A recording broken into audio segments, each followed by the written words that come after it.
இப்போ அந்த கோயில்ல நீங்க சைவத்துக்கு தனியாவும் பூஜை பண்ணிக்கலாம். ம். அசைவத்துக்கு தனியாவும் பண்ணிக்கலாம். ஓகே. இந்த அம்மா வெட்ட வழியில கம்பீரமா இருப்பாங்க. ம். நீங்க அவங்க கால் பாதத்துல போய் பூஜை பண்ணிக்கலாம். எல்லாமே பண்ணிக்கலாம். அவ்வளோ அற்புதமான ஒரு இடம். ரொம்ப மனசுக்கு ரொம்ப திருப்தியா இருக்கும். அது ஒரு பக்கம் டூரிஸ்ட் பிளேஸ். மேற்கு தொடர்ச்சி மலை ஃபுல்லாவே பார்த்தீங்கன்னா, ஆமா, ஒரு கண்டிப்பா. பக்கம் டூர் பிளேஸ் தான். மூலிகைகள் கொட்டி கிடக்குது. ம். நம்ம இங்கெல்லாம் நெறைய இந்த மாரி மூலிகைலாம் கிடைக்குமா? அப்படின்ற நேரத்துல, நான் போய் பார்க்கும்போது எனக்கு ரொம்ப ஆனந்தமா இருந்தது. அந்த அம்மா பரவால்ல நம்மளுக்காக ஒரு உத்தரவு குடுத்துருக்காங்க. நம்ம வர்றதுக்கு அலோவ் பண்ண வச்சதே பெரிய விஷயம். எங்கள பொறுத்தவரைக்கும் அப்படிதான் யோசிப்போம். ஆ.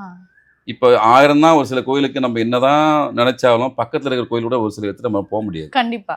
இப்ப சென்னையிலேயே ஒரு 10,000 இப்ப ஒரு 1000 கோயில் இருந்ததுனால எல்லா கோயிலும் நம்ம முழுமையா ஏதோ ஒரு போயிருப்போம்னா, பர்ட்டிகுலரான ஒரு நம்மளால கோவிலுக்கு போக தான் முடியாது. அவங்க நெனச்சா மட்டும் தான் நம்மளால போ முடியும்.